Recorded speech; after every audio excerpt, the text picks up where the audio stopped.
Hello guys. Hello sir. चलिए बेटा, नया चैप्टर हमें स्टार्ट करना है आज। चैप्टर नंबर 10 है ये हमारा, ऑडिट एंड ऑडिटर के नाम से फेमस है ये। और चैप्टर नंबर 10 के अंदर हमें सेक्शन 139 से लेकर 148 तक डिस्कस करना है। डन है। सेक्शन 139 जो है ये आपका रिलेट करता है अपॉइंटमेंट ऑफ ऑडिटर को। किससे रिलेट करता है? Appointment of auditor. एक बार अपन लिस्ट पूरी बना लेते हैं पहले, उसके बाद अपन इन सेक्शन को डिटेल में एक्सप्लेन कर लेंगे। तो सबसे पहला हो गया अपना appointment of auditor. Auditor her company को अपॉइंट करना पड़ता है, एग्जम्पशंस भी होती है, एग्जम्पशंस नहीं होती। डन है। ऑडिटर हर कंपनी को अपॉइंट करना पड़ेगा। जैसे सबसे छोटी कंपनी कौन सी होती है? 1% कंपनी, उसको भी ऑडिट रखना पड़ेगा। और स्मॉल कंपनी को भी ऑडिट रखना पड़ेगा। मतलब ऐसा कोई एग्जम्पशन क्राइटेरिया दिया ही नहीं इन्होंने कंपनी एक्ट के अंदर कि भी इस साइज से कम है आपका टर्नओवर या इतने से कम है पेड अप शेयर कैपिटल तो आपको ऑडिट नहीं कराना पड़ेगा। जैसे एलएलपी में होता है, एलएलपी में दो टाइप की एलएलपी होती है, ज्यादा नहीं होती, स्मॉल एलएलपी और बिग एलएलपी। स्मॉल एलएलपी को ऑडिट नहीं करानी पड़ती, बिग एलएलपी को करानी पड़ती है।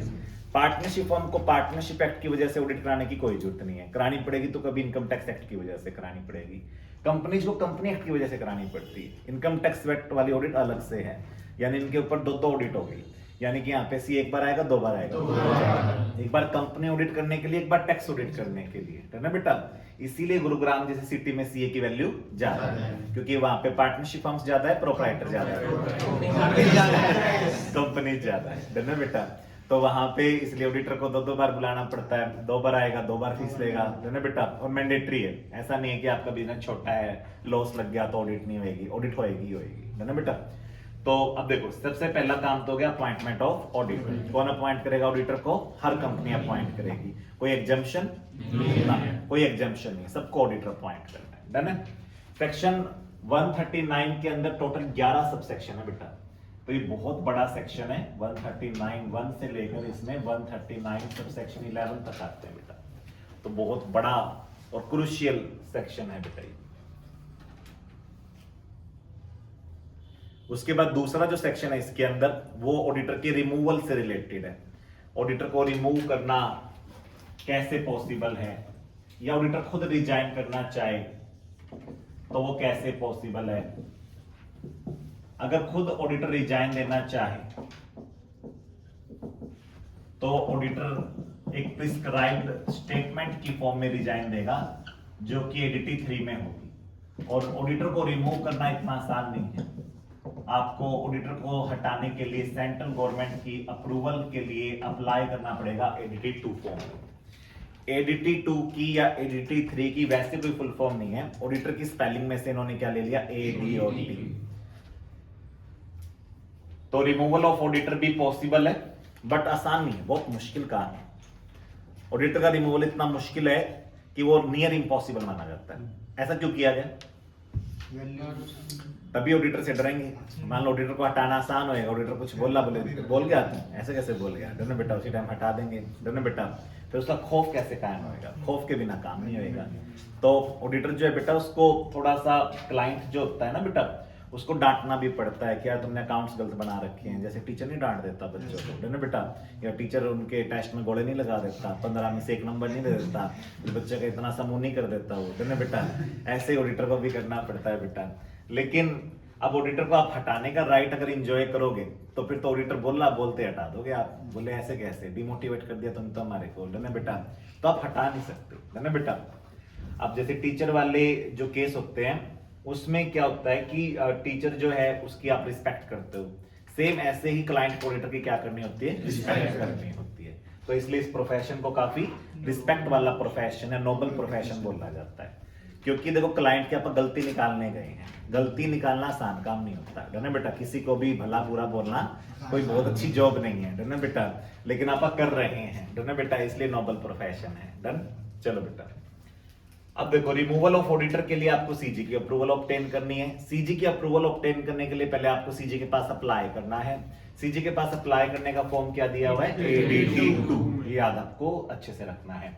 ऑडिटर खुद रिजाइन करना चाहे, ऑडिटर भी खत्म नहीं हुई है, ऑडिटर बीच में रिजाइन मारना चाह रहा है, तो ही में रिजाइन एट एनी टाइम, है ना बेटा।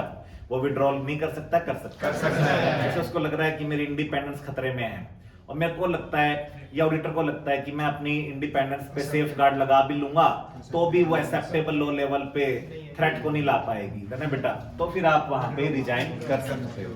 But you have give the reason why you have resign, कौन सी ऐसी थ्रेट थी जिसकी वजह से तुम्हें रिजाइन करना पड़ा। रिजाइन अगर आपने किया और आपने रीजन नहीं बताया तो आपके ऊपर 50,000 रुपए का फाइन है सीए के ऊपर, या ऑडिटर का remuneration which ever is less, 50,000 auditor remuneration which ever is less, और फिर फर्दर पेनल्टी शुरू हो जाती है 500 रुपए पर डे की ऑडिटर के ऊपर, जो है मैक्सिमम 2 लाख तक चली जाती है। कंपनी 1956 में सीए के ऊपर पेनल्टीज नहीं थी, इस बार सीए के ऊपर बहुत सारी पेनल्टी है, ताकि गवर्नमेंट चाहती कंपनी लो जो फॉलो करवा रहा है वो खुद भी फॉलो करे, है ना बेटा। चलो सेक्शन 141 में क्या है, सेक्शन 141 में बेटा आपकी क्वालिफिकेशन एंड डिसक्वालिफिकेशन,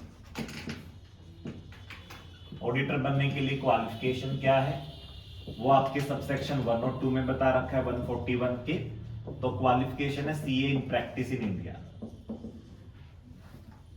तो who can become auditor of company, only CA in practice in India. CA inter वाले स्टूडेंट कर सकते हैं क्या ऑडिट? नहीं, पूरा सीए होना चाहिए। फाइनल का एक ग्रुप पास हो गया, नहीं, पूरी सीए होनी चाहिए, है ना बेटा। और फिर 2 टाइप से आप कर सकते हो, या तो जॉब में आ सकते हो या प्रैक्टिस में। तो जॉब वाला ऑडिट नहीं कर सकता। अच्छा, ये जो ऑडिट की बात हो रही है ये इंटरनल ऑडिट की बात हो रही है, एक्सटर्नल ऑडिट की बात हो रही है, एक ही जवाब देना है, एक ही जवाब देना है। एक्सटर्नल ऑडिट की बात, इंटरनल ऑडिट की बात नहीं कर रहा मैं। इंटरनल ऑडिट जो होती है ना बेटा, उसकी मैं बिल्कुल भी डिस्कशन कुछ भी बात नहीं करूंगा यहाँ पे। ये चैप्टर पूरा का पूरा बेटा एक्सटर्नल ऑडिट का है, डन। और वैसे भी ध्यान रखना, इंटरनल ऑडिट होगी तो वो स्पेसिफिकली बोलेगा इंटरनल ऑडिट, और एक्सटर्नल ऑडिट को कभी नहीं बोलेगा स्पेसिफिकली वो एक्सटर्नल ऑडिट है। आपको खुद ही समझना होगा कि कुछ नहीं बताया तो कौन सी ऑडिट है, एक्सटर्नल ऑडिट है, स्टैट्यूटरी ऑडिट है। तभी सीए इन प्रैक्टिस जरूरी है। इंटरनल ऑडिट तो आप सीए इन जॉब से भी करा सकते हैं बेटा, क्लियर। उसके बाद सबसेक्शन 3 में डिसक्वालिफिकेशन है, और अगर डिसक्वालिफिकेशन स्टार्टिंग से थी तो आपको ऑडिटर बनना ही नहीं चाहिए था, और डिसक्वालिफिकेशन शुरू में नहीं थी बाद में आ गई तो आपको बीच में ऑफिस को क्या कर देना चाहिए, छोड़ देना चाहिए। और अगर आप नहीं छोड़ोगे तो हम डिम्ड कर लेंगे कि आपने छोड़ रखा है, और आप जो काम कर रहे हो उसकी कोई वैल्यू नहीं मानी जाएगी, वो वॉइड एब इनिशियो माना जाएगा, और कंपल्सरीली आपका ऑफिस वैकेट मान लिया जाएगा, है ना बेटा। तो इसके सब सेक्शन 1 और 2 में तो बेटा क्वालिफिकेशन है, सब सेक्शन 3 और 4 में क्या है बेटा, इसकी डिसक्वालिफिकेशन और उसके कॉन्सिक्वेंस, है ना बेटा। तो सब सेक्शन 3 में डिसक्वालिफिकेशन है, कॉन्सिक्वेंस ये है अगर बीच में कभी डिसक्वालिफिकेशन आ जाए तो आपको अपना ऑफिस वैकेट करना ही होगा, नहीं करोगे तो हम डिम्ड टू बी वैकेटेड मान लेंगे। चलो सेक्शन 140 के अंदर बेटा सब सेक्शन 1 से लेकर 5 तक है। 141 में सब सेक्शन 1 से लेकर 4 तक है। 2 सब सेक्शन क्वालिफिकेशन को रिलेट करते हैं, 2 डिसक्वालिफिकेशन को। एक फर्म है जिसमें सीए सीएस सीए में तीनों है, वो बन सकती है financial auditor, balance sheet auditor, external auditor? No, CA practice में नहीं है, सीए प्रैक्टिस में है। और तीनों 2-2 है, मतलब 6 उसमें प्रोफेशनल है, 2 सीए हैं, 2 सीएस है, 2 सीएम है। तो वो फाइनेंशियल ऑडिटर यानी कि सीए वाली ऑडिट कर सकते हैं, सेक्रेटरी ऑडिट यानी सीएस वाली ऑडिट कर सकते हैं, या फिर कॉस्ट ऑडिटर बन सकते हैं। वो क्या बन सकते हैं? उस फर्म के नाम पे कुछ भी नहीं बन सकते। तो अब यहाँ पर एक चीज का और ध्यान रखना बेटा, अगर वो इंडिविजुअल है तो सीए इन प्रैक्टिस, अगर उसकी फर्म या एलएलपी है, क्योंकि सीए लोगों को कंपनी बनाना तो अलाउड नहीं होता अगर वो ऑडिटर बनना चाहते हैं, तो अगर वो लोग कंपनी तो बना नहीं सकते, एलएलपी या पार्टनरशिप फर्म में है, तो मेजॉरिटी पार्टनर सीए होने चाहिए। Earlier all partner were required to be CA in the company act 1956, बट अब कंपनी 2013 ने क्या कर दिया, मेजॉरिटी पार्टनर सीए होने जरूरी। अब 6 पार्टनर में से कितने सीए होने चाहिए? 4, है ना बेटा। More than half, more than half का मतलब 3 से ज्यादा, 3 से ज्यादा का मतलब 4, है ना बेटा। और मान लो किसी फर्म में 15 सीए हैं तो उस फर्म के अंदर बेटा बाकी और जो नॉन सीएज हैं वो कितने हो सकते हैं? मैक्सिमम 40, है ना बेटा। इस टाइप से भी आपको ध्यान रखना है एमसीक्यू में। सेक्शन 142 है बेटा, ऑडिटर को वो मिलेगा, क्या मिलेगा? Remuneration.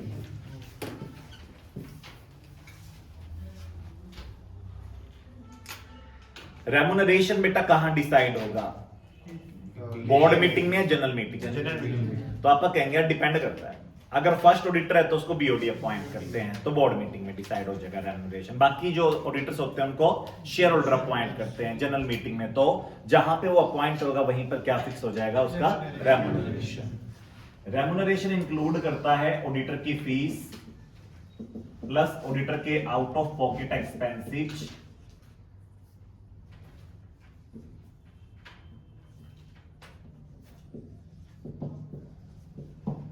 Plus value of free facility और concessional facility given to auditor. Remuneration जो डिसाइड होगा उसमें आपकी फीस आ जाएगी, उसमें आपके जो भी आने जाने के खर्चे हैं क्लाइंट प्लेस तक, या फिर आप मान लो आउटसाइड लोकेशन पे जाके ऑडिट कर रहे हो, हिसार के ऑडिटर हो, आप दिल्ली जाके ऑडिट कर रहे हो, दिल्ली के ऑडिटर बेंगलुरु जाके ऑडिट कर रहे हो, तो वहां पे जो आपका स्टे एक्सपेंसेस है, स्टेइंग एक्सपेंस, वो भी सब उस रेमुनरेशन में इंक्लूडेड होगा। और जो फ्री फैसिलिटी कंपनी आपको देगी, कंपनी के होटल में आप ठहरे हो, मान लो किसी होटल की ही ऑडिट करने गए हुए हो और उसी के आप रूम्स में ठहर रहे हो, तो फिर वहां पे आपको फैसिलिटी कंपनी नहीं दे दी फ्री में या कंसेशनल रेट में दे दी, तो वो भी आपके रेमुनरेशन में जुड़ेगी, है ना बेटा।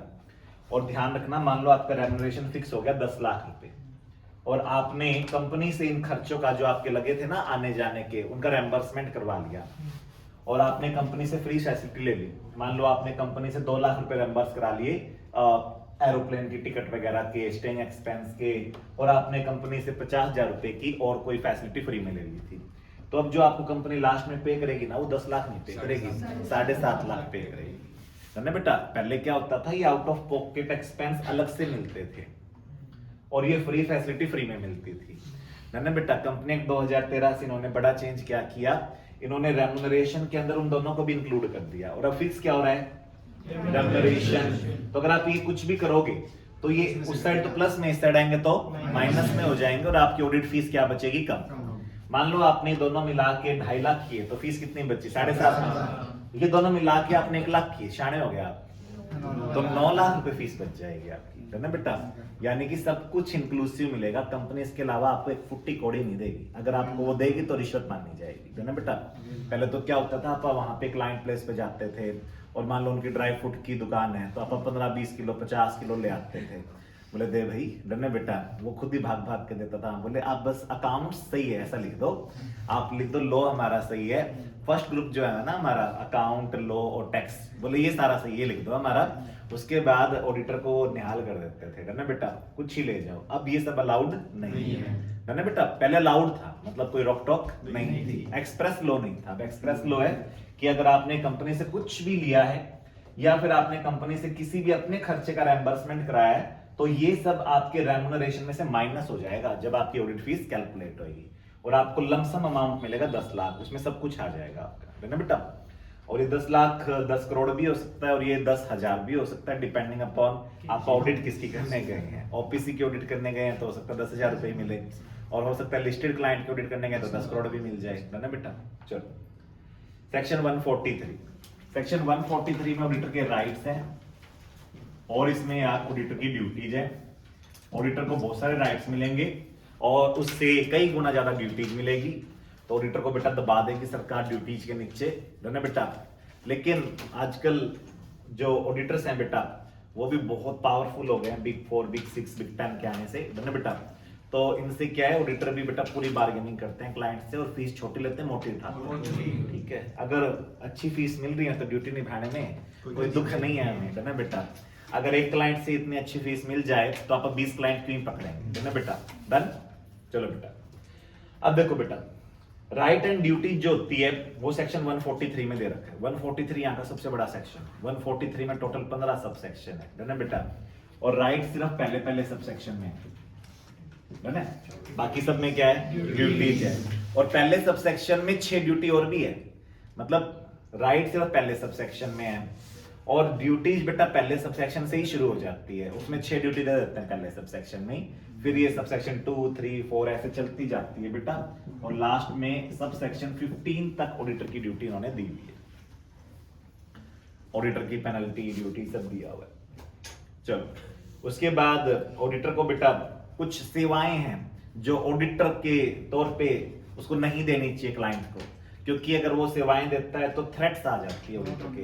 हाँ, नॉन ऑडिट सर्विसेज। तो यहाँ पे आप देखेंगे प्रोहिबिटेड नॉन ऑडिट सर्विसेज जो हम नहीं दे सकते पूरी दुनिया को या सेम क्लाइंट को, सेम क्लाइंट को सेम फाइनेंशियल ईयर में नहीं दे सकते, या फिर उस क्लाइंट के बेटा जो और रिलेटेड पार्टीज होती है होल्डिंग सब्सिडरी उनको भी नहीं दे सकते।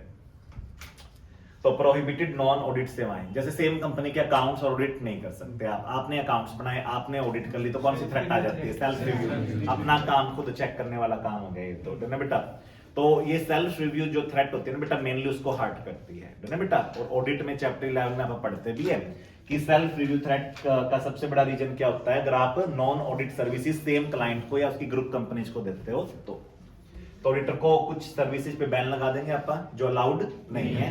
किसको देना? सेम क्लाइंट को सेम फाइनेंशियल। ऐसा कर सकते हैं कि पहले 5 साल अपने ऑडिट कर ली, अब आगे ऑडिट नहीं कर रहे आप सेम क्लाइंट की, और अगले 5 साल आप उसको ऑडिट की बजाय नॉन ऑडिट सर्विस दे रहे हैं। चलो उसके बाद duty to sign the audit report, या who will sign the audit report. तो ये एक एक्सक्लूसिव राइट है जो पूरी दुनिया में और किसी को भी नहीं है सीए के अलावा, और सीए के अलावा पूरी दुनिया में और कोई भी ऑडिट नहीं कर सकता, सिर्फ सीए ही ऑडिट कर सकता है। फाइनेंशियल ऑडिट की मैं बात करूं तो, और मान लो कि उन्होंने ऑडिटर के तौर पर अपॉइंट कर लिया सीए संभव को, है ना बेटा, तो ऑडिट रिपोर्ट पे साइन और कोई सीए भी नहीं कर सकता, सिर्फ सीए संभव ही साइन कर सकता है ना बेटा। तो आपको इस चीज का ध्यान रखना है। अगर आपने किसी खास बंदे को ऑडिटर अपॉइंट कर लिया, वो करना ही पड़ेगा किसी ना किसी को, तो मान लो मैंने सीए संभव को ऑडिटर अपॉइंट कर लिया, तो अब ये नहीं है कि सीए तनिष आके साइन कर देगा, है ना बेटा। सीए संभव को ही अब साइन करना पड़ेगा, और वो साइन ना करे तो भाई प्लीज कर दे यार साइन, है बेटा, मेरा काम रुक जाएगा, प्लीज यार कर दे, क्या दिक्कत आ रही है आपको, साइन कर दे यार, है ना बेटा। तो कंपनी मिन्नतें करने पे आ जाती है, और तभी कंपनी दबेगी, वरना कंपनी दबेगी भी नहीं, है ना बेटा। अगर आप ये कह देंगे ना कि जिस सीए को अपॉइंट किया था उसकी जगह किसी भी और सीए से करवा दे, तो फिर वो उस सीए से बेटा किसी भी हाल में दबेगी नहीं, और उसका कहना नहीं मानेगी, है ना बेटा। तो आपको ध्यान रखना है बेटा कि duty to sign the audit report किसकी है बेटा? Audit. Who can sign the audit report? Auditor only. The person who was appointed under section 139 can only sign the audit report and no one else. Auditor अगर proprietor है तो sign कौन करेगा? अगर auditor एक प्रोप्राइटर है, अकेला CA था, तो कौन करेगा? वही करेगा।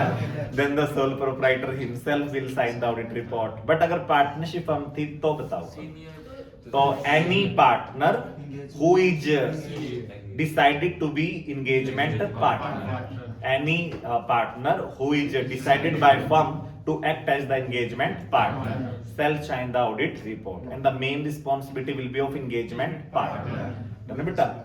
तो इसलिए ध्यान रखना बेटा, ऑडिट एंगेजमेंट लेटर बनेगा, और ऑडिट एंगेजमेंट लेटर जो बनेगा बेटा ऐसे 210 के हिसाब से, उसके अंदर एंगेजमेंट पार्टनर आपको लिखना होगा, ये है हमारा एंगेजमेंट पार्टनर, यानी कि आपको सामने लाना होगा कि हमारे इतने सारे पार्टनर में से आपके ऑडिट रिपोर्ट पे साइन कौन करेगा।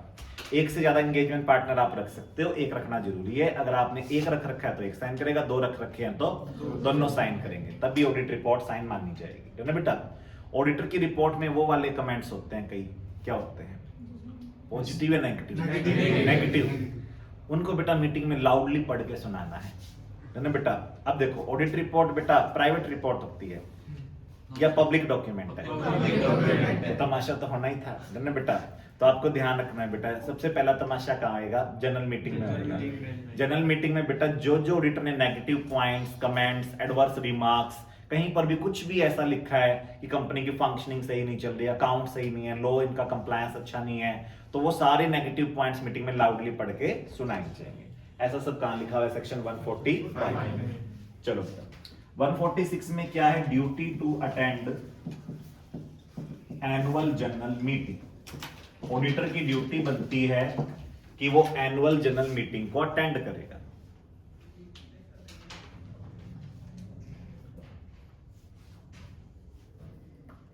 ऑडिटर की ड्यूटी बनती है बेटा कि वो एनुअल जनरल मीटिंग को अटेंड करेगा। एनुअल जनरल मीटिंग जो होती है बेटा, वो साल में एक ही बार होती है। Yes, sir. उसके बाद तो ईजीएम हो सकती है, एजीएम तो एक ही बार होती है। उसमें ऑडिटर को आना मैंडेटरी है।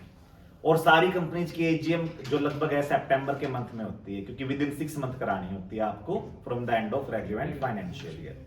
तो सितंबर के महीने में ऑडिटर पे वैसे ही बहुत दबाव होता है, क्योंकि उसको आरओसी फाइलिंग करना होता है। सितंबर का मंथ सबसे बिजी मंथ होता है ना बेटा।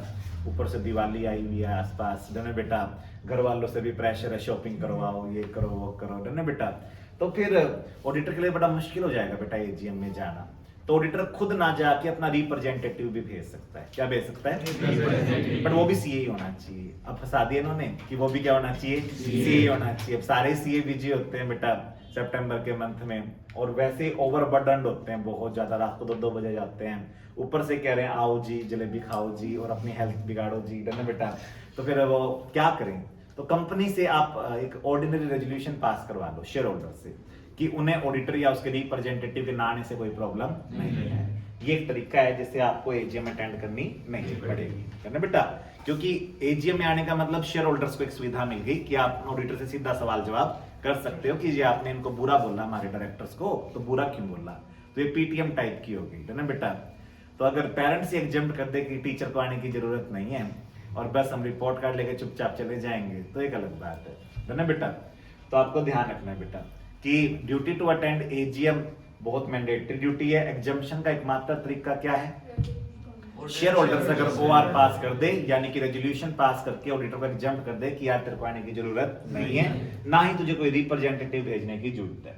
147 बेटा, एक तो हमारे कंपनी लॉ में सेक्शन 447 है, उसमें जनरल पेनल्टीज है बेटा। यानी कि अगर आपने फ्रॉड कर दिया तो सभी चैप्टर्स में कॉमन सेक्शन चलता रहता है 447, है ना। ये इस चैप्टर का है बेटा। इसमें पनिशमेंट है बेटा फॉर कॉन्ट्राविंशन। अगर आपने कॉन्ट्रावीन किए बेटा कोई भी सेक्शन 139 से लेकर 146 तक कोई भी सेक्शन तोड़ा, तो उसकी पेनल्टी 147 है।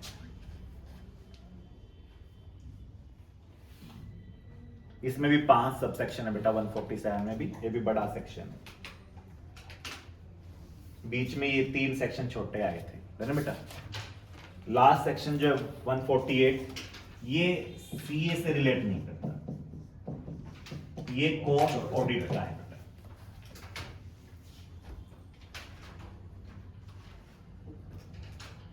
हमारे सिलेबस में कंपनी एक्ट के सेक्शन 1 से लेकर 148 तक है ना बेटा।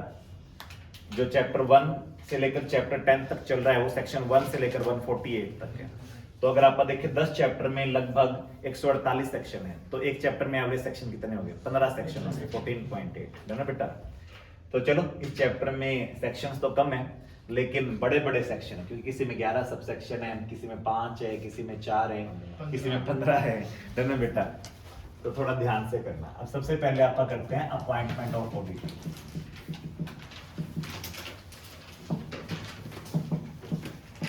ऑडिटर 2 टाइप के होते हैं, एक को मैं नाम दे दूंगा फर्स्ट ऑडिटर और एक को मैं नाम दे दूंगा सब्सीक्वेंट ऑडिटर। सबसे पहले हम डिस्कस करेंगे non government company. Non government company में ऑडिटर जो होता है उसे कौन अपॉइंट करता है? बीओडी। नॉन गवर्नमेंट कंपनी का मतलब क्या है? रिलायंस आएगी इसमें? सरकारी नहीं है रिलायंस? अच्छा ठीक है। प्राइवेट सेक्टर वाली सारी कंपनी आ जाएगी या प्राइवेट कंपनी जाएगी? प्राइवेट सेक्टर वाली सारी कंपनी आ जाएगी, चाहे वो प्राइवेट हो, पब्लिक हो, लिस्टेड हो, अनलिस्टेड हो। प्राइवेट सेक्टर का मतलब जिसमें सरकार की हिस्सेदारी 51 से कम है ना बेटा। फर्स्ट ऑडिटर को बेटा बीओडी अपॉइंट करेगी। यहां पे बीओडी जस्ट रिकमेंड करेंगे, अपॉइंट करेंगे share holder in annual general meeting. BOD को बेटा 30 डेज का टाइम मिलेगा from the registration of company.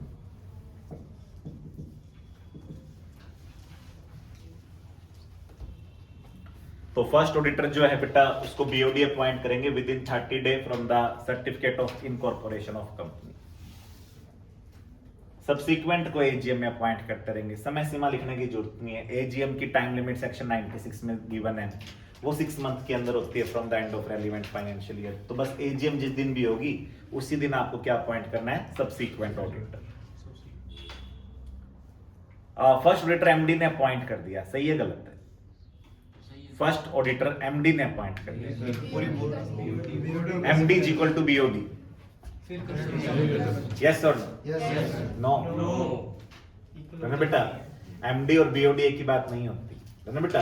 MD चाहे कितना ही शक्तिशाली क्यों ना हो, बट वो बेटा बीओडी नहीं। जैसे सरकार देखो, सरकार को कोई भी लॉ पास कराना हो, कहाँ पास करवाएगी?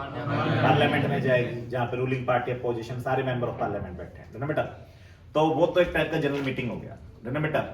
जो जनरल मीटिंग हो गई वो तो हो गई संसद। उसके बाद प्रधानमंत्री मोदी एमडी हो गए ना बेटा।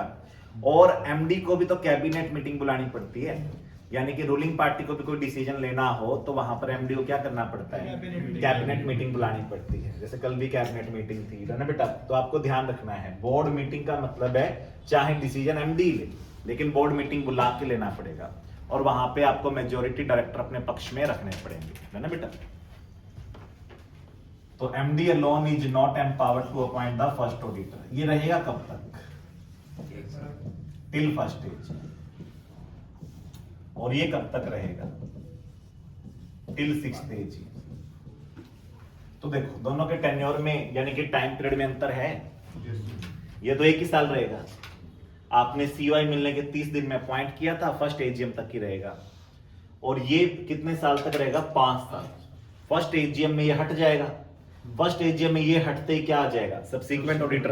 आगे तो सारी लाइफ सब्सिक्वेंट ऑडिटर ही रहना है, क्योंकि फर्स्ट ऑडिटर सिर्फ पहले साल में ही आता है। उसके बाद तो सारी जिंदगी तुम्हारे अंदर क्या रहना है? Subsequent auditor. सब्सिक्वेंट ऑडिटर को आप जब भी अपॉइंट करोगे तो 5 साल का टेन्योर देना पड़ेगा उसको। अब जैसे पहली एजीएम में जो हट गया उसको 5 ईयर का टेन्योर दे दिया तुमने, तो 6th एजीएम में हट गया। अब 6th एजीएम में जो आएगा वो कब जाएगा?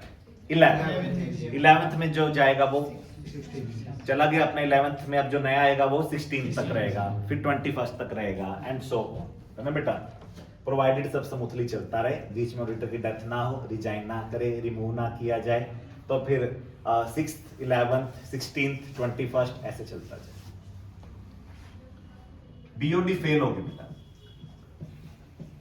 और बीओडी ने 30 डेज में ऑडिटर अपॉइंट करना था, बीओडी 30 डेज में ऑडिटर अपॉइंट नहीं कर पाए। तो if BOD fails, then shareholders in EGM held within 90 days of BOD's failure shall appoint the first auditor.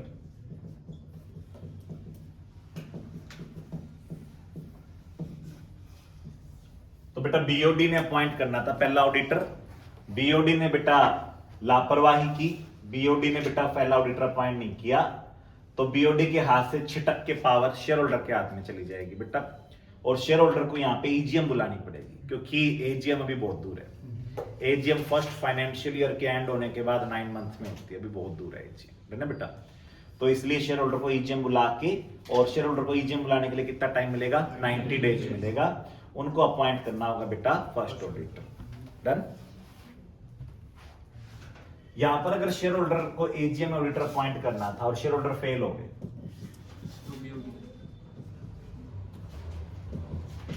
Then BOD will get the power. ऐसा कुछ नहीं होगा, है ना बेटा, क्योंकि बीओडी जो है ना बेटा, वो ऑडिटर को अपॉइंट करने की प्रॉपर अथॉरिटी है नहीं। क्यों नहीं है बीओडी ऑडिटर को अपॉइंट करने की प्रॉपर अथॉरिटी? वो तो सर उसी में बस फर्स्ट ऑडिटर अपॉइंट कर सकते हैं, है ना बेटा। आगे तो कोई भी ऑडिटर अपॉइंट नहीं कर सकते। मान लो कंपनी को चलते हुए 300 साल हो गए, तो बीओडी ने कौन सा ऑडिटर रखा होगा? पहला, है ना बेटा। बाकी 299 ऑडिटर किसने रखे हैं? Share holder. और वैसे भी जब ऑडिटर जाता है बेटा, सबसे ज्यादा हमले ही बीओडी पे करता है। और अगर अब बीओडी ने हमें रखा है, बीओडी पे हम हमले करें, अच्छा नहीं लगता, है ना बेटा। ऐसे मन नहीं करता, जिसकी वजह से हमें 10 करोड़ रुपए मिल रहे हैं, आप उसी पे जाकर मिसाइलें दागे बेटा, है ना बेटा। तो इसलिए बीओडी के ऊपर हमें वैसे कोई ऐसा हम सोच के नहीं चलते कि बीओडी पे कमेंट मारना है, लेकिन देखो घूम फिर के ऑडिट में अपने को सवाल जवाब बीओडी से करने हैं, बीओडी की कमियां निकालनी है, बीओडी के ऊपर ठिकरा फोड़ना है कि यार you are not accepting the responsibility. BOD को आपका कंपनी लॉ में क्या बोलते हैं? बीओडी बट ऑडिट में क्या बोलते हैं, management and those charge with governance. तो घूम फिर के वहां पे ना आप सारा का सारा बेटा जो अपना ऑडिट का फोकस है वो उनके ऊपर रखते हैं कि यार ये मैनेजमेंट ने ये नहीं किया, टीसीडब्ल्यूजी ने ये नहीं किया। अब वो बार बार सुना रहे यार मैंने तुम्हें रखा, तुम मेरे के ऊपर ही ऐसे कर रहे हो, तो ये थोड़ा सा सही नहीं होता। इसलिए फर्स्ट ऑडिटर को छोड़कर कोई भी ऑडिटर बीओडी नॉर्मली अपॉइंट नहीं करेगा। अगर सब्सीक्वेंट ऑडिटर शेयर होल्डर रख रहे हैं और वो अपना 5 साल का पूरा पूरा टेन्योर पूरा कर रहा है तो बस शेयर होल्डर ही रखें। बीच में अगर शेयर होल्डर की डेथ हो जाती है तो उसको कैजुअल वैकेंसी बोलेंगे। क्या बोलेंगे? तो फिर ईजीएम का खर्चा बहुत होता है। जैसे यहाँ पर भी ईजीएम हमने लास्ट ऑप्शन में रखा, पहले तो बीओडी को पावर दी थी। अगर बीच में ऑडिटर की डेथ हो जाती है और 5 साल का टेन्योर पूरा नहीं कर पाता तो फिर आप बीओडी को बुला के कैजुअल वैकेंसी भरवाएंगे। बट वो जो ऑडिटर आपने बीओडी ने रखा है वो रिमेनिंग टेन्योर तक नहीं रहेगा। 2.5 साल का टेन्योर बचा हुआ है तो 2.5 साल तक नहीं, वो सिर्फ नेक्स्ट एजीएम तक रहेगा। यानी कि हम चाहते हैं कि जो बीओडी है उसका अपॉइंट किया ऑडिटर मैक्सिमम टू मैक्सिमम कब तक जाए, जो भी आने वाली एजीएम है। अब जैसे फर्स्ट ऑडिटर कब तक रहेगा, फर्स्ट एजीएम, और कैजुअल वैकेंसी में जो भी आप ऑडिटर अपॉइंट करेंगे वो नेक्स्ट एजीएम तक रहेगा। नेक्स्ट एजीएम में कौन आ जाएंगे? Share holder. तो सही से ऑडिटर वही अपॉइंट करेंगे, डन है बेटा? चलो अब आपको ध्यान देना है, फर्स्ट ऑडिटर को बीओडी अपॉइंट करेंगे, सबसीक्वेंट को share holder. First auditor board meeting में अपॉइंट होता है टिल फर्स्ट एजीएम रहता है। सबसीक्वेंट ऑडिटर फर्स्ट एजीएम में अपॉइंट होता है टिल 6th एजीएम में रहता है। तो इसका टेन्योर जो कितना है 5 इयर्स। और अगर बीओडी फेल हो गए तो यहाँ पे हमें ईजीएम बुलानी पड़ती है ना बेटा 90 डेज में। यहाँ पे शेयर होल्डर फेल हो गए तो जो आपका ऑडिटर था ना पहले से, यानी कि जो प्रीवियस ऑडिटर था यही कंटिन्यू करेगा जब तक नया ऑडिटर अपॉइंट ना हो। ऐसा सेक्शन 139 सबसेक्शन 10 में लिखा है। तो एक छोटा सा सबसेक्शन मेरा डन भी हो गया इसके बहाने कि अगर ऑडिटर अपॉइंट ना हो और शेयर होल्डर फेल हो जाए ऑडिटर अपॉइंट करने में तो क्या होगा? तो previous auditor shall continue until unless new auditor is appointed in his place. तो जो प्रीवियस ऑडिटर है बेटा वही कंटिन्यू कर जाएगा जब तक नया ऑडिटर अपॉइंट ना हो जाए। और अगर नया ऑडिटर अपॉइंट हो जाए तो बस फिर रोला क्या है, फिर 139 सबसेक्शन 10 की कोई जरूरत नहीं।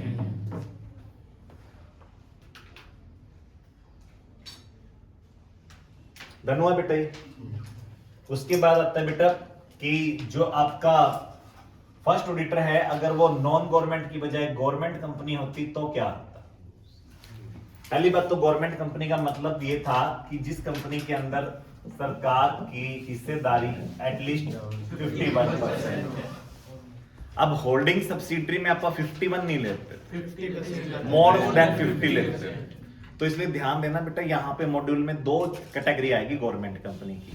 एक तो प्रॉपर गवर्नमेंट कंपनी जहां पर गवर्नमेंट के पास हिस्सेदारी 51 या उससे ज्यादा हो, और एक आएगी ऐसी कंपनी जो गवर्नमेंट कंपनी की डेफिनेशन में कवर नहीं हो पाई इस 51 की वजह से, है ना बेटा? और उनको बोलेंगे गवर्नमेंट कंट्रोल्ड कंपनी। क्या बोलेंगे? जिस भी कंपनी में सरकार की हिस्सेदारी सेंट्रल गवर्नमेंट स्टेट गवर्नमेंट मिला जुला के 51% है वो तो गवर्नमेंट कंपनी होगी प्रॉपर। और जिसमें सरकार की हिस्सेदारी 50 से तो ज्यादा है बट 51 से कम है उनको क्या बोलेंगे? Government controlled company. दोनों पे रूल सेम लगेंगे, है ना बेटा? ये सिर्फ उस डेफिनेशन की वजह से गड़बड़ मचती है 51 वाली की वजह से। अब देखो, फर्स्ट ऑडिटर और सबसीक्वेंट ऑडिटर अगर गवर्नमेंट कंपनी है तो कौन अपॉइंट करेगा?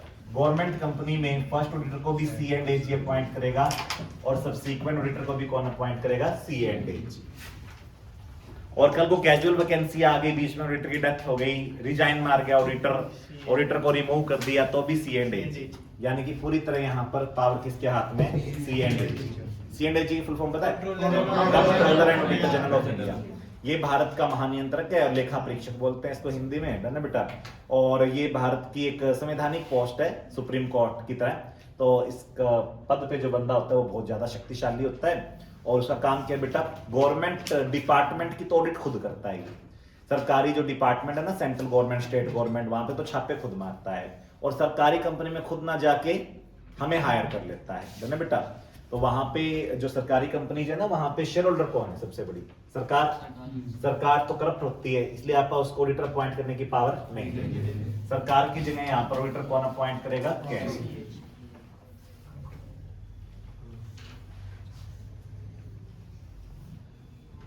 अब टेन्योर का फर्क आ जाएगा यहां पर, इसका टेन्योर है टिल फर्स्ट एज,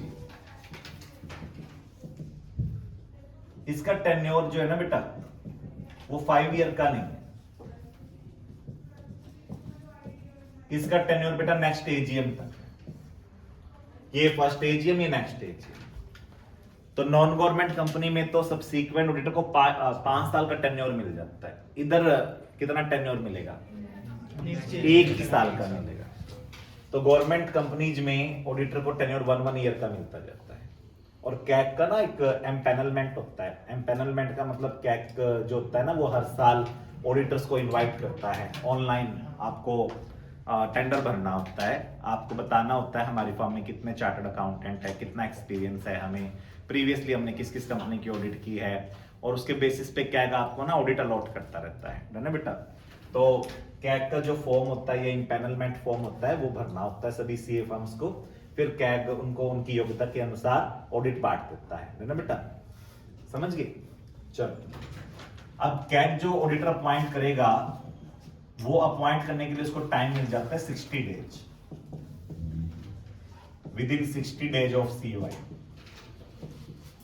सीवाई मिलने के 60 दिन के अंदर अंदर ऑडिटर अपॉइंट हो जाना चाहिए गवर्नमेंट कंपनी में। नॉन गवर्नमेंट में फर्स्ट ऑडिटर कैग ने रखा था या बीओडी ने रखा, और 60 डे की बजाय 30 डेज ने रखा था। यहां पे कैग रखेगा 60 दिन में, कैग अगर फेल हो जाए तो बीओडी रखेंगे, then BOD shall appoint the first auditor within next 30 days, and if BOD also fails,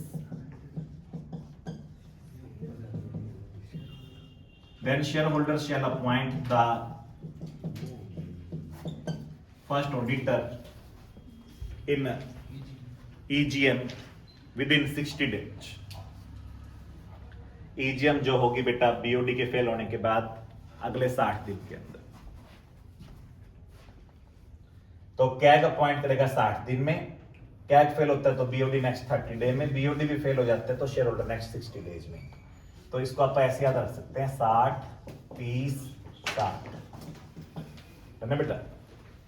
CAG appoint करेगा पहले 60 दिन में, कैग फेल हो गया तो अगले 30 दिन में बीओडी करेगा, बीओडी भी फेल हो गया तो फिर शेयर होल्डर के हाथ में पावर आ जाएगी, ईजीएम बुलानी पड़ेगी, महा खर्चा करना पड़ेगा ईजीएम का तुम्हें, है ना बेटा। चलो यहां पे कैग अपॉइंट करता है, CAG appoint the government companies auditor within 180 days from the commencement of relevant financial year. जो भी आपका फाइनेंशियल ईयर है बेटा, उसकी शुरुआत होने के बाद 180 दिन के अंदर अंदर आपका ऑडिटर अपॉइंट कर देगा कैग। अब जैसे अब नया फाइनेंशियल ईयर शुरू होने वाला है, कौन से 26 से, 1 अप्रैल 26 से, इसके 180 दिन के अंदर अंदर 26-27 का ऑडिटर अपॉइंट हो जाएगा, और फिर 26-27 का ऑडिटर अभी जाएगा सितंबर 27 में जाएगा, सितंबर 27 में, है ना बेटा। तो लगभग उसको 1 साल मिल जाएगा। अगर अप्रैल 26 में 180 दिन जोड़ेंगे आपका तो सितंबर 26 आ जाएगा। ये सितंबर 26 में रखा हुआ कब तक रहेगा, नेक्स्ट एजीएम तक, जो सितंबर 27 हो जाएगी, है ना बेटा। तो ध्यान रखना बेटा कि नॉन गवर्नमेंट कंपनी अगर होती है तो वहां पे बीओडी और शेयर होल्डर आता है, बीओडी 30 डेज में आता है, शेयर होल्डर इन एजीएम आता है। गवर्नमेंट कंपनी में कैग एंड कैग आएगा 60 डेज और 180 डेज आएगा, है ना बेटा। और यहाँ पे 5 साल का टेन्योर नहीं, डन हुआ। और जो मैंने नॉन गवर्नमेंट कंपनी लिखवाया था ना, उसके सेक्शन भी लिख लो आप। जो नॉन गवर्नमेंट कंपनी में फर्स्ट ऑडिटर था उसका सेक्शन था 139 सबसेक्शन 6। नॉन गवर्नमेंट कंपनी वाले में फर्स्ट ऑडिटर का 139 सबसेक्शन 6 और सब्सीक्वेंट ऑडिटर का 139 सबसेक्शन 1। 139 का सबसेक्शन 6 था बेटा वो, और ये सबसेक्शन 1 था। इसमें ये 139 का सबसेक्शन 7 है और ये 139 का सबसेक्शन 5।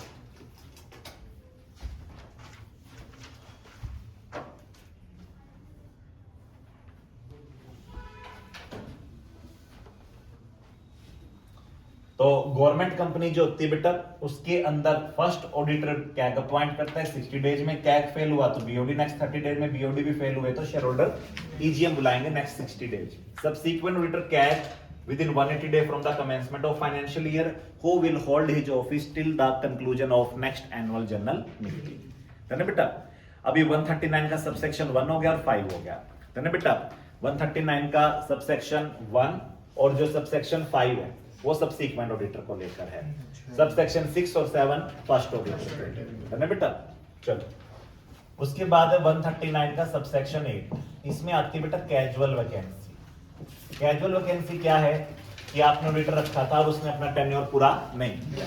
टेन्योर पूरा ना करने की पहली वजह क्या हो सकती है, ऑडिटर की डेथ हो गई। दूसरी वजह क्या हो सकती है, ऑडिटर ने रिजाइन दे दिया। तीसरी वजह आपने उसको रिमूव कर दिया। चौथी वजह हो सकती है उसने सीए इन प्रैक्टिस यानी कि प्रैक्टाइजिंग सीए वाला टैग छोड़ के जॉब में चला गया, है ना बेटा। और भी हजारों रीजन हो सकते हैं। अब आपका क्या करेंगे, कैजुअल वैकेंसी के रीजंस को दो हिस्सों में बांट लेंगे। अगर ऑडिटर की वैकेंसी आई है ड्यू टू रिजाइन तो अलग रो बनेगा, और due two reasons other than resign तो अलग रो बनेगा। कैजुअल वैकेंसी चाहे गवर्नमेंट कंपनी की और चाहे नॉन गवर्नमेंट कंपनी की हो, अलग से कोई सबसेक्शन नहीं है। सबसेक्शन 8 में दोनों दिए हुए हैं, है ना बेटा। जैसे फर्स्ट सबसीक्वेंट के तो अलग अलग सेक्शन थे इनके सबसेक्शन, अब की बार एक ही सबसेक्शन दिया हुआ है। कैजुअल वैकेंसी बेटा ध्यान रखना ड्यू टू रिजाइन है, और पहले मैं नॉन गवर्नमेंट कंपनी का बता रहा हूं, तो उसको बीओडी भरेगा। कितने दिन में भरेगा, 30 दिन में। Due to reason other than resign है तो भी बीओडी भरेगा बेटा, कितने दिन में, 30 दिन।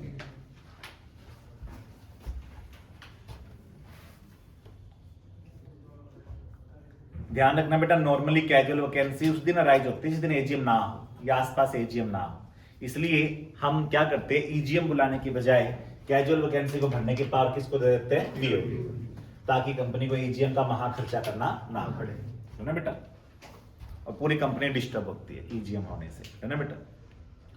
तो बीओडी अपॉइंट कर लेंगे। बट टेन्योर कब तक मिलेगा, जितना टेन्योर बाकी बचा हुआ था, मान लो कि 5 साल का टेन्योर था और 6 महीने हुए थे, तो 4.5 साल मिलेंगे, या बस जो नेक्स्ट एजीएम में शेयर होल्डर आके अपने आप संभालेंगे मैटर को, है ना बेटा। बीओडी जो भी अपॉइंटमेंट करेंगे वो टेम्परेरी होगी, यानी कि मैक्सिमम पीरियड की होगी छोटे से छोटे पीरियड, छोटे से छोटा पीरियड फर्स्ट ऑडिटर में फर्स्ट एजीएम तक, और इस कैजुअल वैकेंसी में नेक्स्ट एजीएम तक।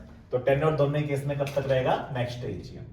अब अगर रिजाइन से अगर ऑडिटर की वैकेंसी आती है तो गवर्नमेंट थोड़ा गुस्सा आ जाती है।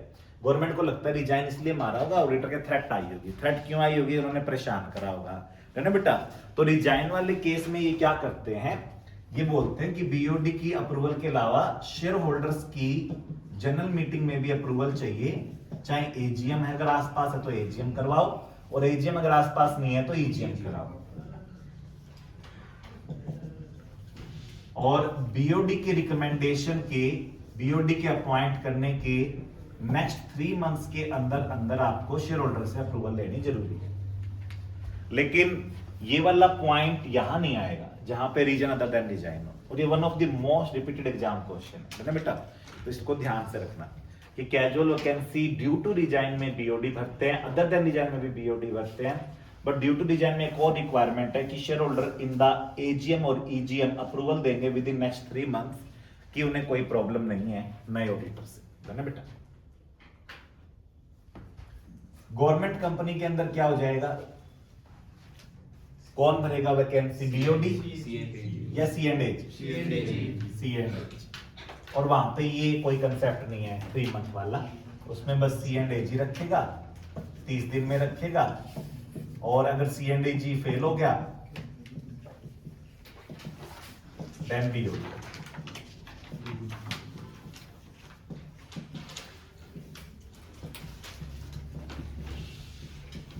दोनों के सेम ही है। हाँ, अब यहाँ पे इसमें गड़बड़ मच सकती है। अगर कैग ने रखा तब तो कोई दिक्कत नहीं, क्योंकि कैग रख रहा है, कैग तो बहुत ही समझदार व्यक्ति है, कैग तो बहुत बड़ी अथॉरिटी है, तो चाहे रिजाइन और चाहे अदर देन रिजाइन और शेयर होल्डर से पोस्ट अप्रूवल की कोई जरूरत नहीं है।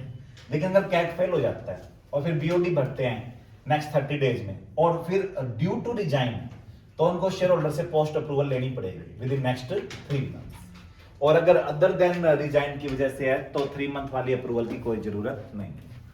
अब देखो, गवर्नमेंट कंपनी में कैजुअल वैकेंसी कैग भरता तो कोई रोला ही नहीं मचता, बस फिर तो दोनों में कैग भर देता और शेयर होल्डर से पोस्ट अप्रूवल की कोई जरूरत नहीं थी, क्योंकि कैग तो शेयर होल्डर से भी ज्यादा समझदार है ना बेटा।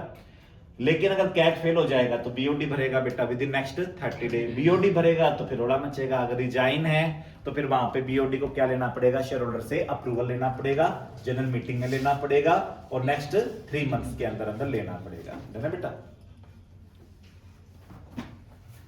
ये सेक्शन 139 का सबसेक्शन 8 है। इसके जो सबसेक्शन 2, 3 और 4 है उसके अंदर रोटेशन ऑफ ऑडिटर के प्रोविजन है, वो आज के लेक्चर में अपन डिस्कस नहीं करेंगे। बस आपको पता होना चाहिए कि सबसेक्शन 2 से 4 में ऑडिटर को रोटेट करवाना चाह रही है government in the prescribed classes of company, यानी कि बिग कंपनीज के अंदर ऑडिटर जो है बेटा वो रोटेट होगा। और ऑडिटर जो रोटेट होगा बेटा वो ध्यान रखना कि 5 साल एक ऑडिटर रहेगा, 5 साल दूसरा ऑडिटर रहेगा, ना बेटा, उसको रोटेशन बोलते हैं। यानी कि सेम ऑडिटर को एक टेन्योर से ज्यादा नहीं मिलेगा अगर वो सोल प्रोप्राइटर है तो। पार्टनरशिप और एलएलपी को 2 टेन्योर मिल सकते हैं 5-5 साल के, फिर 5 साल का वनवास यानी कि कूलिंग ऑफ, है ना बेटा। फिर उनको 5-5 साल के 2 टेन्योर मिल सकते हैं, फिर 5 साल का कूलिंग ऑफ। इसको कैसे याद रख सकते हैं, अगर ऑडिटर सोल प्रोप्राइटर है तो ऑडिटर को टेन्योर मिलेगा 5 इयर्स का, उसके बाद कूलिंग ऑफ 5 इयर्स का। तो इसको 55 का रूल याद रख सकते हैं, 5 साल का टेन्योर, 5 साल का वनवास, 5 साल का टेन्योर, 5 साल का वनवास, 5 साल राज्य भोगो, 5 साल वन में पड़े रहो, डरने बेटा। अब देखो, अगर आप एलएलपी हो या फिर आप एक पार्टनरशिप फर्म हो तो फिर आपको 5 ईयर के 2 टेन्योर मिल जाएंगे और फिर 5 साल का कूलिंग ऑफ आएगा। तो यहाँ पे रूल क्या बन जाएगा, 555 का 2 टेन्योर फिर कूलिंग ऑफ, यहाँ पे एक टेन्योर एक कूलिंग ऑफ, है ना बेटा। यहाँ पे 55 55 55, है ना बेटा। यहाँ पे 555 555 555, है ना बेटा। क्लियर, यानी कि कौन से ऑडिटर को लगातार 2 टेन्योर मिल सकते हैं, एलएलपी और पार्टनरशिप। ऐसा कुछ आप पढ़ेंगे सबसेक्शन 2 से 4 में। अभी तो आप वैसे एक जनरल सा ले रहे हैं आइडिया कि सबसेक्शन 2 से 4 में है क्या। अच्छा, और गवर्नमेंट चाहती क्यों है कि ऑडिटर रोटेट हो जाए, ताकि फैमिलियरिटी थ्रेट ना है, लॉन्ग एसोसिएशन को तोड़ दे, ना बेटा। क्योंकि बहुत सालों से सेम ऑडिटर ऑडिट कर रहा है तो फिर भाईचारा अच्छा हो जाता है, ना बेटा। वो कहेगा यार अपने जिंदगी के 25 बसंत एक साथ देख लिए, ना बेटा। तो गवर्नमेंट करे मैं दिखाती हूँ तुम्हें 25 बसंत एक साथ, ना बेटा। एक ही टेन्योर करने दूंगी तो करने नहीं दूंगी दूसरा टेन्योर, ना बेटा। तो आपको ध्यान रखना है बेटा कि यहाँ पे रोटेशन से गवर्नमेंट करना क्या चाह रही है, ऑडिटर और क्लाइंट की जो एक, हम ये नहीं कह रहे सेटिंग बन गई इन दोनों की, बट हम कह रहे हैं कि फैमिलियरिटी थ्रेट आ रही है, उसको तोड़ना चाहिए, उसको कम करना चाहिए गवर्नमेंट। डन। बट अब ये बड़ी कंपनीज में कंपलसरी, सभी कंपनीज में कंपलसरी नहीं है ना। बड़ी कंपनी में लिस्टेड आ जाएगी और कुछ prescribed classes of unlisted public और अनलिस्टेड प्राइवेट कंपनी आ जाएगी। और इस सेक्शन के अंदर क्या है, 139 के अंदर सबसेक्शन 1 और 5 तो हो गया बेटा आपका नॉन गवर्नमेंट कंपनी का, सबसेक्शन 1 और 6 तो हो गया नॉन गवर्नमेंट कंपनी का, और सबसेक्शन 5 और 7 हो गया गवर्नमेंट कंपनी का, 2, 3, 4 हो गया रोटेशन के, सबसेक्शन 8 हो गया कैजुअल वैकेंसी का, सबसेक्शन 10 हो गया अगर आपने ऑडिटर अपॉइंट नहीं किया शेयर होल्डर ने एजीएम में तो प्रीवियस ऑडिटर जो था वही कंटिन्यू करेगा जब तक न्यू ऑडिटर अपॉइंट ना हो, until unless new auditor is appointed. अब 2 सबसेक्शन बच गए, एक तो 139 का सबसेक्शन 9 और एक 139 का सबसेक्शन 11। 139 का सबसेक्शन 9 क्या है, सेम ऑडिटर को रीअपॉइंट किया जा सकता है, सेम ऑडिटर को रीअपॉइंट किया जा सकता है। अब जैसे यहां पे अपॉइंट किया जा सकता है, सेम ऑडिटर को रीअपॉइंट किया जा सकता है, एक टर्म के लिए और किया जा सकता है बट किया जा सकता है। और ये कौन सा सब पे लगता है, ये तो सिर्फ बड़ी बड़ी कंपनीज पे लगता है जो गिनती की है। गिनती का मतलब क्या है, 5% भी नहीं है बेटा बड़ी कंपनीज तो, बाकी 95% कंपनीज तो क्या है, छोटी है। इस आर में अब जैसे देखो बेटा 99% कंपनीज क्या है, छोटी है ना बेटा, उनके ऊपर रोटेशन के नियम ही नहीं लगेंगे, है ना बेटा। तो वहां पर आप सेम ऑडिटर को रीअपॉइंट कर सकते हो, कितनी बार, फैमिलियरिटी थ्रेट आ रही है ना बेटा।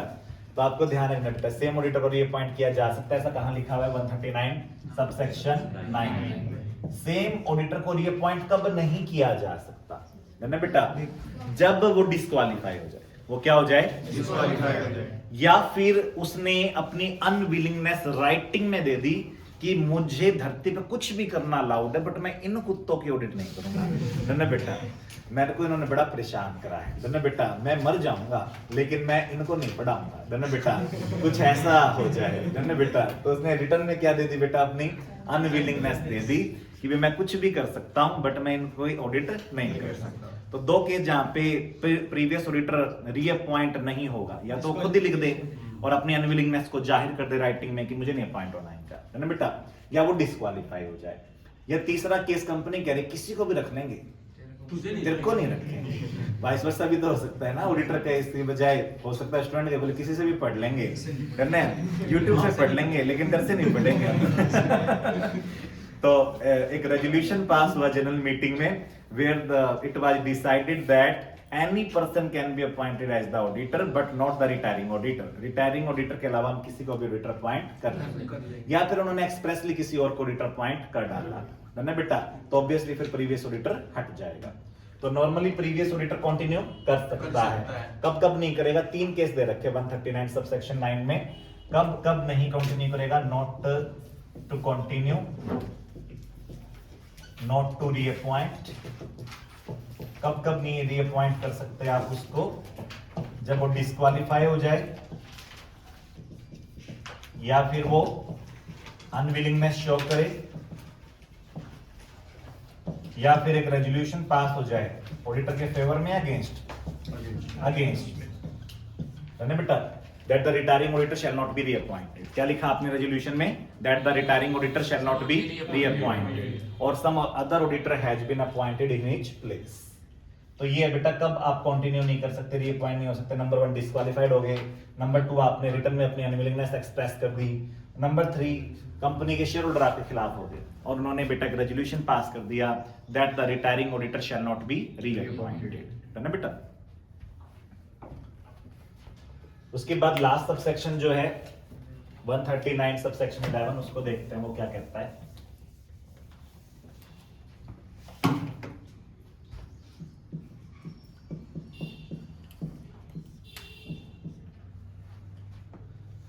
लास्ट सबसेक्शन 139 सबसेक्शन 11 बोलता है बेटा, audit committee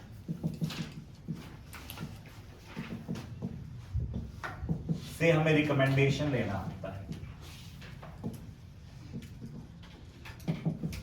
for appointment of auditor.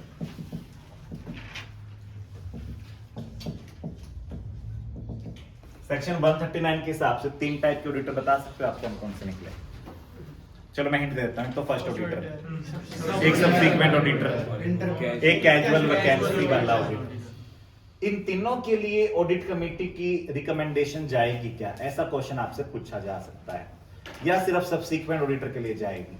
तो आपको जवाब देना है कि जब ऑडिट कमेटी है तो उसकी धोख थोड़ी मारेंगे बेटा, तो वो तीनों में दे देगी रिकमेंडेशन, फर्स्ट में भी दे देगी, सबसीक्वेंट में भी और कैजुअल वैकेंसी में भी, है ना बेटा।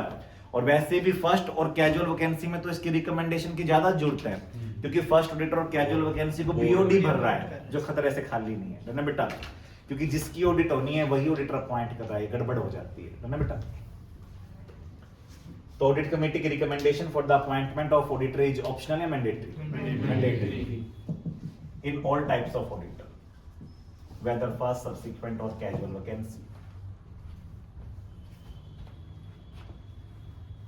डन है? ऑडिट कमेटी लेकिन ध्यान रखना यार, हर कंपनी में जरूरी नहीं होती। ऑडिट कमेटी को टीसीडब्ल्यूजी बोलते हैं फेमसली, है ना बेटा, दोस्त चार्ज विद गवर्नेंस। और मोस्टली कंपनीज में ऑडिट कमेटी होती नहीं है, तो बीओडी को ही टीसीडब्ल्यूजी मान लेते हैं अगर ऑडिट कमेटी ना हो। ऑडिट कमेटी अगर होती है जिस कंपनी में, तो सेक्शन 177 की वजह से होती है। ऑडिट कमेटी में आपके बीओडी ही होते हैं, बट सारे डायरेक्टर नहीं होते, इसमें सिर्फ प्रोफेशनल डायरेक्टर होते हैं। मतलब इसके अंदर जो होते हैं मेजोरिटी या 2/3 डायरेक्टर्स जो होते हैं वो क्या होने जरूरी होते हैं, सीए होने जरूरी होते हैं, है ना बेटा। तो जो प्रोफेशनल या इंडिपेंडेंट डायरेक्टर है वो इसके अंदर मेजोरिटी में 2/3 होते हैं।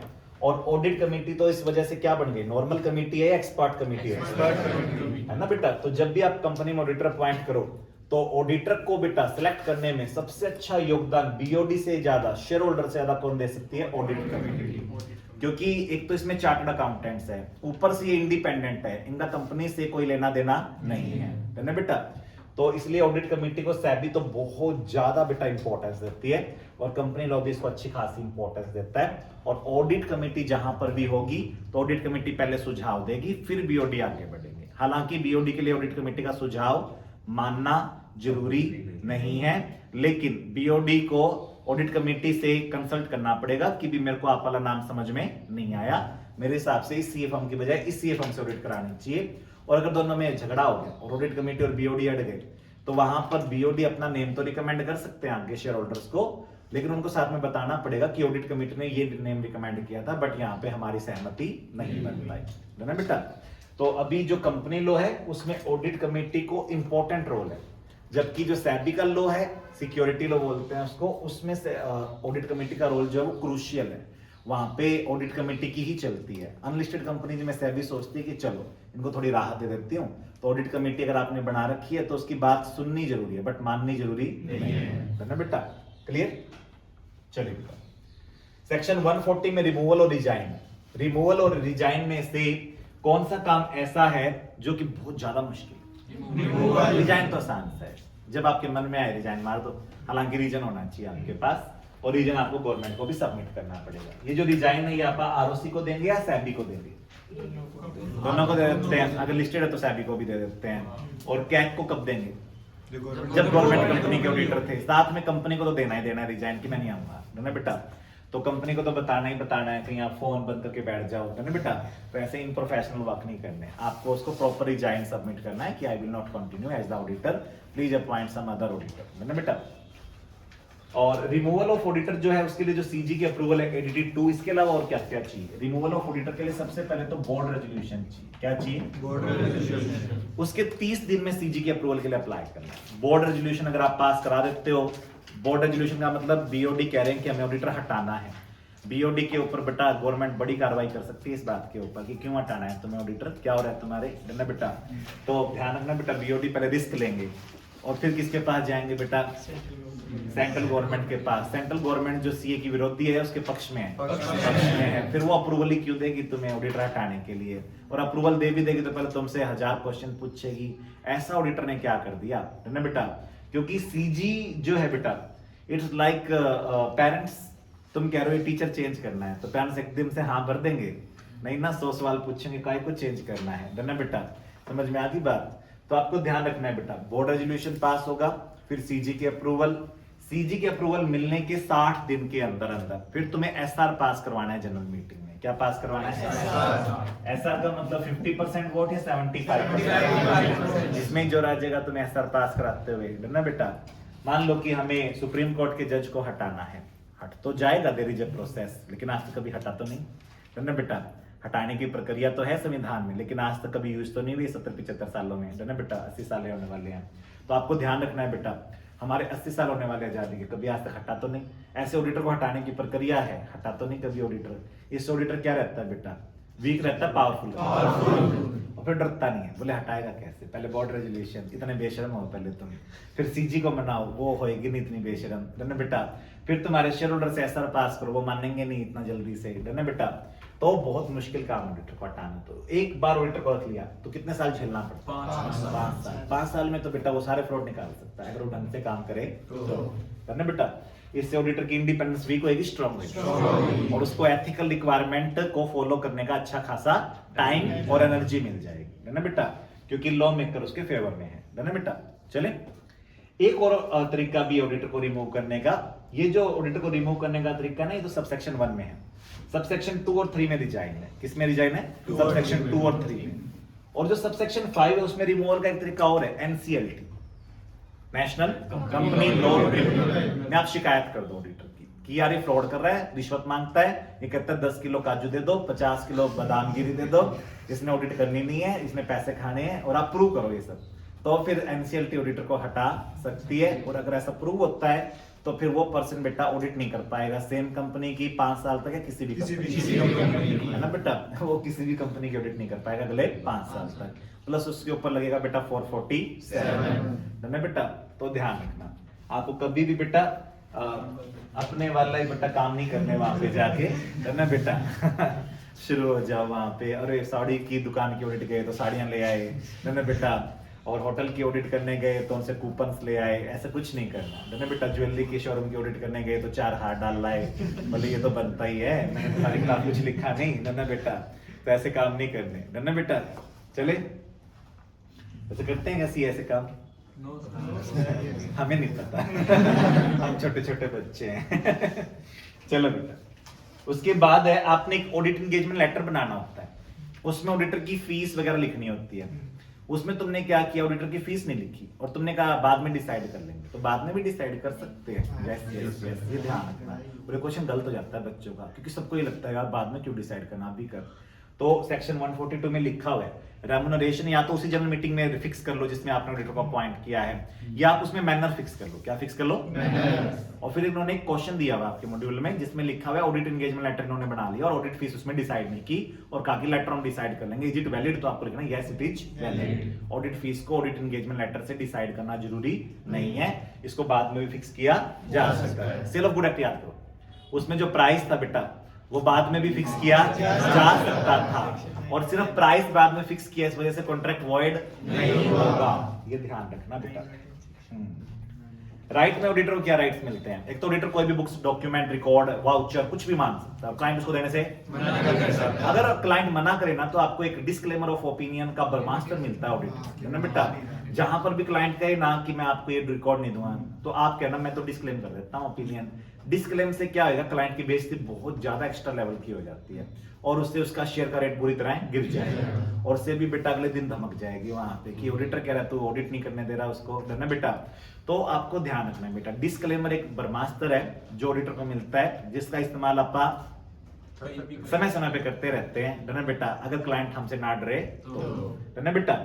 अब हमने कहा कि मैं डिस्क्लेमर मार दूंगा, तो उसने हमें सारे के सारे बुक्स रिकॉर्ड दे दिए। 10 दिन बाद फिर शुरू हो गया, दोबारा बोल दो, बोले चलाऊं क्या ब्रह्मास्त्र। याद नहीं क्या 10 दिन पहले क्या हुआ था, है ना बेटा।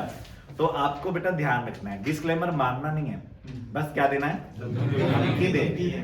जैसे ब्रह्मास्त्र चलाना नहीं होता, बस धमकी देनी होती है। ब्रह्मास्त्र चलाऊं क्या, है ना बेटा। परमाणु बम फेंकना नहीं होता, बस धमकी देनी होती है, फेंकूं क्या, है ना बेटा। तो आपको ध्यान रखना है बेटा, आपके पास एक राइट है, आप सारे रिकॉर्ड मांग सकते हो। अगर अगला रिकॉर्ड ना दे तो आप डिस्क्लेम ओपिनियन कर सकते हो, बट सामने वाला ऑडिटर आप ऑडिटर को सारे रिकॉर्ड देता ही देता है, वो मना नहीं करता, है ना बेटा। और कहाँ रखे हुए रिकॉर्ड देगा, जो रजिस्टर ऑफिस में है, ब्रांचेज में है, कहीं पर भी, Indian branch, foreign branch, all record आप मांग सकते हो और वो आपको प्रोवाइड करेगा। इंटरनेट के इस युग में कोई भी काम इतना मुश्किल है नहीं कंपनी के लिए कि वो रिकॉर्ड ना दे सके, है ना बेटा। उसके अलावा सेकंड राइट क्या है बेटा, ऑडिटर के पास वो कोई भी इंफॉर्मेशन एक्सप्लेनेशन मांग सकता है, यानी कि रिकॉर्ड तो आगे हाथ में, है ना बेटा। अब उसने आपसे क्वेश्चनिंग करनी शुरू कर दी, बता ये क्या है, ये क्या है, ये क्या है, ये इसमें ऐसी एंट्री क्यों पास की, आपके और मेरे से नहीं दिए जाते तेरे सवालों के जवाब, तो देने पड़ेंगे। ऑडिटर के सवालों के जवाब देने पड़ेंगे, वरना हम कर कुछ नहीं सकते और कर बहुत कुछ सकते हैं, है ना बेटा। करने को क्या है, हम कोई अगले के कोई जेल में थोड़ा डाल लेंगे, हम कोई हथकड़ी थोड़ा डाल देंगे, बट हम क्या करेंगे, फिर हम उठ के चले जाएंगे। उठ के चले जाएंगे तो क्लाइंट का शेयर का रेट भी बेटा भगवान को प्यारा हो जाएगा, है ना बेटा। तो इसलिए ध्यान रखना कि अपने को जो भी राइट मिले हैं वो हम तो चाहते प्यार से इन्फोर्स हो जाए। अगला मजबूर करेगा तो फिर हम बार बार क्या यूज करेंगे, डिस्क्लेमर ऑफ ओपिनियन की धमकी यूज करेंगे, है ना बेटा।